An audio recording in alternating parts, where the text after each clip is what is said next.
Hello friends, welcome back to our channel. ఈరోజు మనం ఈ వీడియోలో తెలుసుకుందాం 2030లో కలియుగం అనేది అంతమవబోతుంది. సత్యుగం ప్రారంభమవబోతుంది.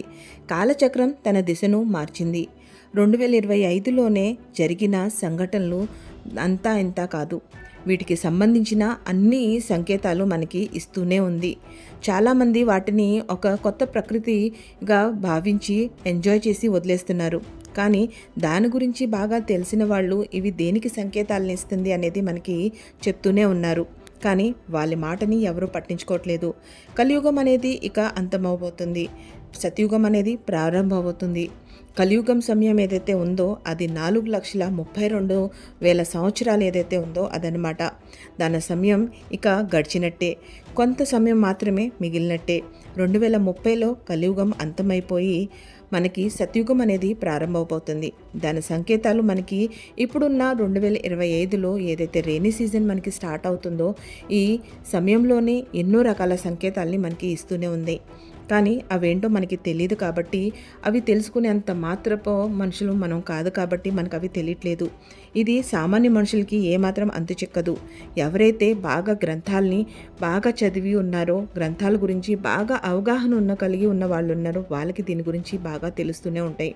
వాళ్ళ చెప్పిన సంకేతాలే ఇప్పుడు మనం ఇక్కడ తెలుసుకోబోతున్నాం. అయితే ఫ్రెండ్స్, మనం ఈ వీడియోలోకి వెళ్ళబోయే ముందు మీలో ఎవరైనా ఇంకా కూడా మా ఛానల్ని సబ్స్క్రైబ్ చేయకపోతే వెంటనే సబ్స్క్రైబ్ చేయండి. పక్కనే ఉన్న బెల్ ఐకాన్ని ప్రెస్ చేయండి. ఆల్ అని క్లిక్ చేయండి. దాంతో మేము పెట్టేటువంటి అన్ని ఇంట్రెస్టింగ్ వీడియోస్ వెంటనే మొట్టమొదటిగా మీ దగ్గరికే నోటిఫికేషన్ రూపంలో వచ్చేస్తుంది. ఆ సంకేతాల గురించి ఇప్పుడు మనం తెలుసుకుందాం.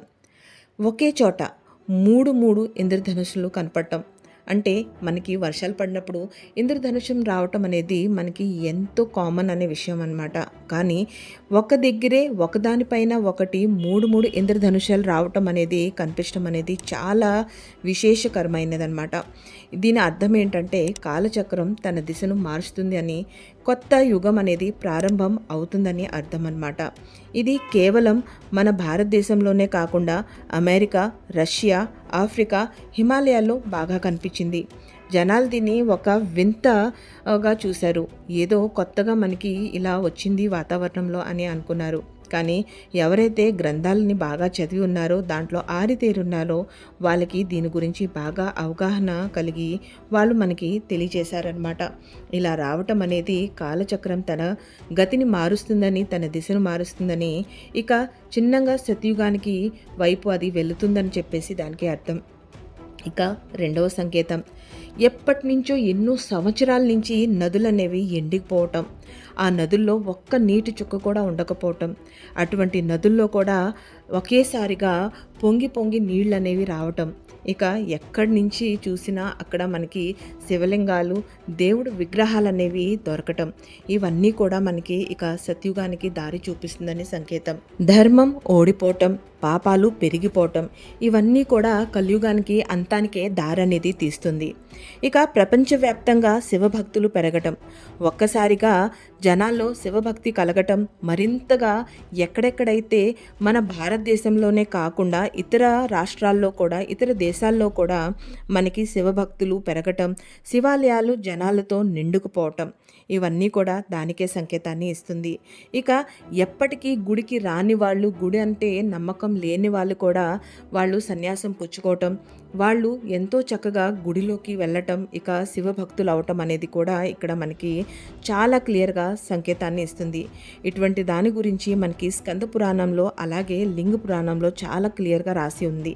అయితే ఫ్రెండ్స్, ఇక దీంతో పాటు నెక్స్ట్ మనకి ఏదైతే సంకేతం అది దొరికిందో అదేంటి అనంటే, ఒకే రోజున 4 విచిత్రమైన మన వెదర్లో చేంజ్ అనేది రావటం.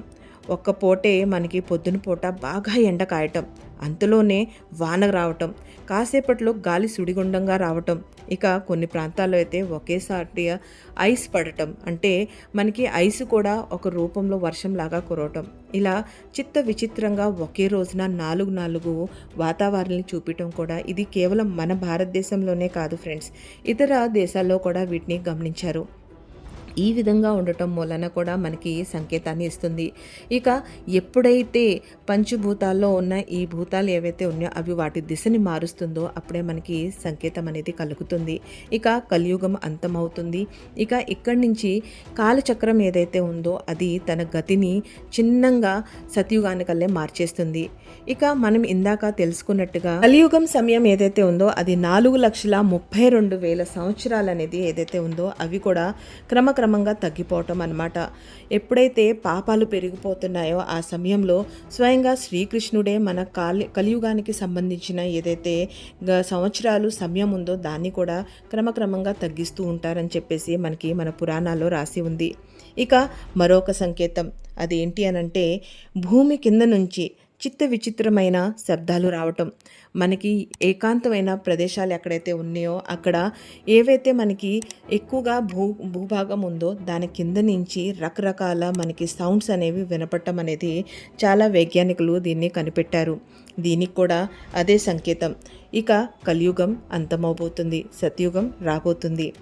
ఇంకొక సంకేతం ఏదైతే ఉందో అది సడన్గా ఒక్కసారిగా జనాల్లో భక్తి భావన అనేది పెరిగిపోవటం. చాలామంది ఎక్కువ శాతంగా దైవాన్ని నమ్మటం, ఇక గుళ్ళకి వెళ్ళటం, మంత్రాల్ని జపించటం, మన ధర్మం కోసం నిలబడటం, ఇక జనాల్లో దాని గురించి సంబంధించిన అవగాహన తెలియచేయటం. జనాలు ఈ మధ్య పెద్దవాళ్లే కాకుండా ఒకప్పుడు ఈ పని చాలా వయసు మించి ఉన్నవాళ్ళు చేసేవాళ్ళు. కానీ ఇప్పుడున్న సమయంలో చాలా తక్కువ వయసు, చాలా యంగ్ ఏజ్లో ఉన్నవాళ్ళే ఈ పనుల్ని చేపట్టడం, మన ధర్మం కోసం వాళ్ళు నుంచొని నిలబడటం, దాని గురించి పోరాడటం, మన ధర్మం గురించి ప్రతి ఒక్కరికి తెలియచేయటం, మంత్రాల్ని జపించటం, గ్రంథాలని చదవటం, రామాయణం మహాభారతం లాంటివి చదవటం, ఈ విధంగా చేయటం అనేది కూడా మరొక సంకేతం జనాలకి. ఎందుకంటే సతయుగం అనేది ఏదైతే ఉందో దాంట్లో అంతా మంచి జరుగుతుంది, కలియుగం అంతం కాబోతుంది. కాబట్టి సతయుగంకి సంబంధించిన లక్షణాలు మనకి ఈ విధంగా అయితే కనపడుతూ ఉన్నాయి. 2030లో మనకి ఒక దివ్యమైన నక్షత్రం కనిపిస్తుంది. ఆ నక్షత్రం ఎప్పుడైతే కనిపిస్తుందో దాని వెలిగే, దాని కాంతే మరింత వేరేగా ఉంటుంది. దాన్ని చూసినప్పుడు, దాన్ని వచ్చినప్పుడు మనకి అర్థమైపోతుంది కొత్త యుగం ప్రారంభమవుతుంది. ఇక పాపాత్ములు ఎవరైతే ఉన్నారో వాళ్ళందరి నాశనం అనేది జరుగుతుంది. ఇక పుణ్యాత్ములు రాజ్యం అనేది కలుగుతుంది. ఇక ఆ ధర్మంపై ధర్మం విజయం అనేది సాధించుకునే సమయం అనేది ఆసనం అనేది అవుతుంది. ఇక ఫ్రెండ్స్, దీంతో పాటు ఇది పూర్తిగా మొదలైంది అని తెలియాలి అని అనుకుంటే దానికి ముందు మనకి జరిగే మరొక సంఘటన ఏంటి అని అంటే ఒకేసారి 3 గంటల సూర్యగ్రహణం అనేది కలుగబోతుంది. దీంతో మనకి పూర్తిగా అవగాహన అనేది వచ్చేస్తుంది. సో ఈ విధంగా మనకి కలియుగం సమయం అంతమైపోయి ఇక సత్యుగం అనేది రావటం మొదలవుతుంది. ఆ యుగం అనేది ప్రారంభం అవుతుంది. సో ఫ్రెండ్స్, చూశారు కదా, ఈ విధంగా మనకి ఏదైతే కాలచక్రం ఉందో అది ఎన్నో విషయాల్ని ముందే తెలియజేస్తూ ఉంటుంది. సో మీరు కూడా వీటిని గమనించారైతే మీకు కూడా ఆ సంకేతాలు వస్తున్నాయా అంటే మీరు కూడా దాన్ని అనుభవిస్తున్నారంటే సాక్షాత్తు ఆ దేవుడు అనుగ్రహం మీ మీద కలిగి ఉంది కాబట్టి మీకు ఇవన్నీ సెన్స్ అనేది అవబోతున్నారు. సో ఫ్రెండ్స్, మీకు కానీ ఈ వీడియో నచ్చినట్లయితే తప్పకుండా లైక్ చేయండి, షేర్ చేయండి, కామెంట్ చేయండి. మీ యొక్క చిన్న లైక్ మాకెంతో ప్రోత్సాహాన్ని కలిగిస్తుంది. మరిన్ని వీడియోస్ మీతో షేర్ చేసుకునే ప్రోత్సాహం కలుగుతుంది.